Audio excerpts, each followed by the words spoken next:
Japan Dyno, the best of Japan to you. Howdy, this is Andy of Japan Dyno, and I have for you an HKS super sequential blow-off valve on the flange for the FC3S RX7, removed from a Corky, a late model FC3S RX7 here in Japan.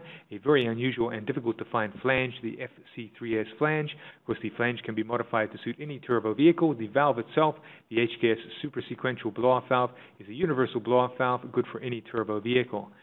In good, tidy condition, a few little marks, scratches, and stains, as you always have with the super sequential valve.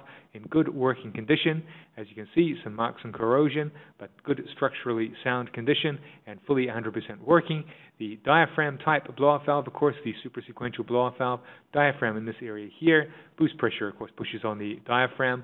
The inner manifold vacuum, which is connected to this nipple here, pulls on the diaphragm when a combination of both can overcome the spring, which is housed in this little hexagonal area here, is enough to overcome the spring. Then it will pull a small piston, allowing the boost to squeeze out from the trumpet here in little sequential bursts, hence the name sequential blow-off valve.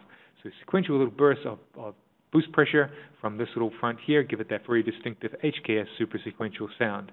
So a good, clean, tidy unit with a little bit of corrosion, as you can see, but in 100% working order.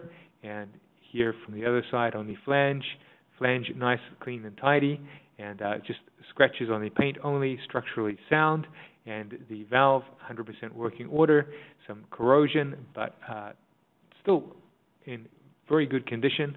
And from behind the spring housing here, the tensioning bolt and locking nut. So the tension on the spring can be adjusted by winding in and out this little nut, this little bolt here, and then locking in place with the locking nut. This is, of course, the nipple that goes to the inner manifold, the flange itself for the FC3S RX7. And the spring housing here. So again, spring housing, close up of the spring housing, and the front, giving that very distinctive HKS super sequential sound. You can see how attractive the valve is. A very good looking valve, and a close-up of the front here.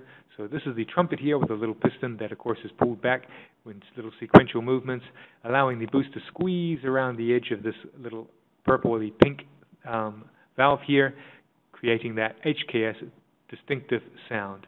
So the HKS super sequential blow-off valve, made in Japan, from Japan. Thank you. In order to serve you better, we have our website at www.japandyno.com, as well as our blog, the Japan Dyno Daily Fix, where we feature items of special interest. Look forward to seeing you there.